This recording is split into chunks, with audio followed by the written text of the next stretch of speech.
Okay, so chapter 10, A Working Dog. Says it was time for White Fang to go to work. Life in the north was harsh and everyone, including dogs, had to help out. Gary Beaver and Mitsa started training the new puppies, including White Fang, as sled dogs. There were 7 puppies on the team. The others had been born early in the year and were 9 or 10 months old, while White Fang was only 8 months old. He worked on Mitsa's team with Lip Lip as the leader. They started off on a small trip. It took them a while to get used to pulling the sled. At first, they tumbled over one another.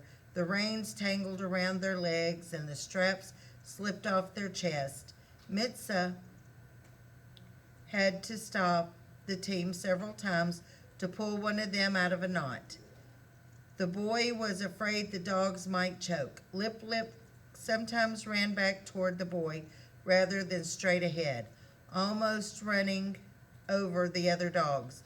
Eventually, they learned to run next to one another without crossing the reins. Nor did any of them try to pass the dog in front. They stayed in 2 straight lines and pulled the sled as one. This was as close to friendship as White Fang experienced with other dogs. They tied to the sled and they had to work as a team.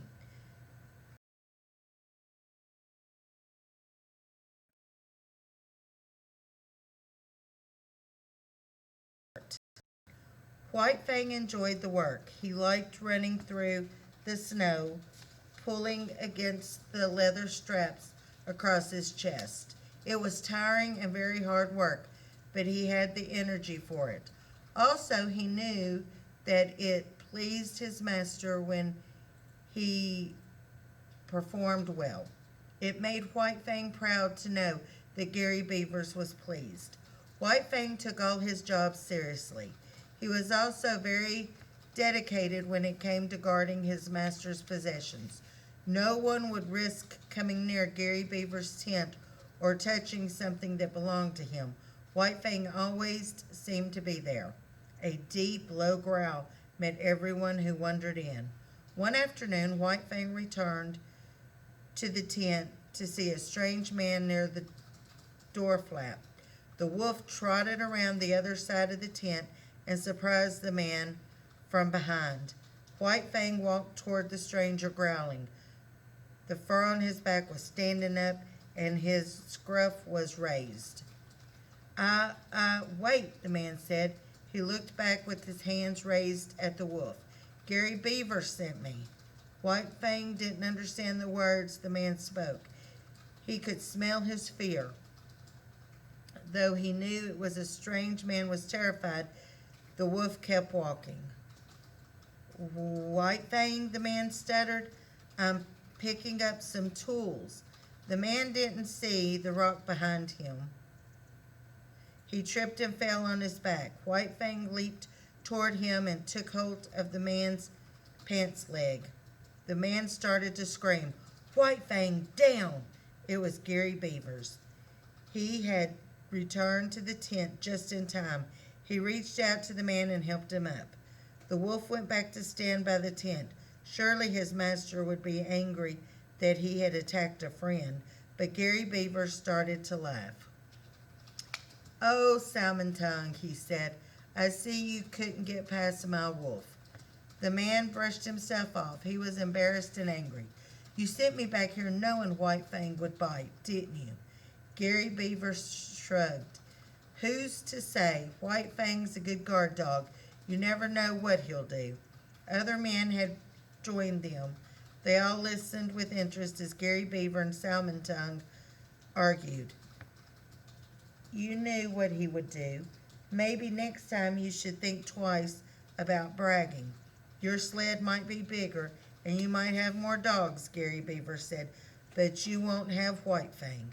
Gary Beaver smiled and crossed his arm over his chest. Salmon Tongue was furious. He realized that his friend was jealous. Gary Beaver had let him walk into danger because he wanted to look more powerful. What if White Fang had bitten him on his leg, the arm, or the throat? Salmon Tongue was lucky that the wolf had only wanted to scare him. "You're a dangerous man," he said. He pushed Gary Beaver back a step. "How dare you treat me or anyone that way?" Salmon Tongue was just about to push a second time when White Fang knocked the visitor to the ground. This time the wolf meant to harm. His sharp teeth cut into the man's flesh as Gary Beaver pulled him off. He pushed the wolf to a place of safety. White Fang watched the rest of the conversation while looking between Gary Beaver's legs. His master did not look angry. In fact, he looked quite happy.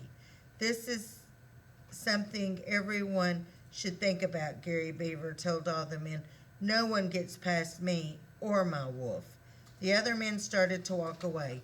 One of them helped Salmon Tongue tie a bandage around his arm. He looked back at Gary Beaver and the wolf, shaking his head. Gary Beaver smiled.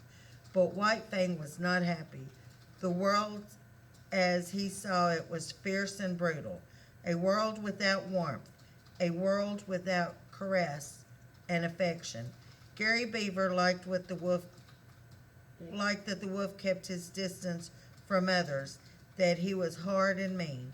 It meant that Gary Beaver was more powerful and others were afraid of him. White Fang had no real affection for his master. He did not love him. He knew his job and did them well. He knew his jobs and did them well. He lived his life hoping to avoid severe beatings, and that was all. After his mother left, White Fang was never touched in a kind or loving way. No one nuzzled him. No one made him feel safe. Soon he could barely remember her. He knew that there was something missing from his life, something warm and loving, but he didn't have the power to name it. He lived his life in a constant state of mess, and because of this, he became hard and mean. He mistrusted both man and dog. Lip Lip still terrorized him, but now White Fang fought back and often won. He fought any dog that came near. He stole food whenever he wanted. He might bite or snap at anyone, man, woman, or child, who crossed his path. He had no friends, but did not know what he was missing. It's hard to miss something that you never had.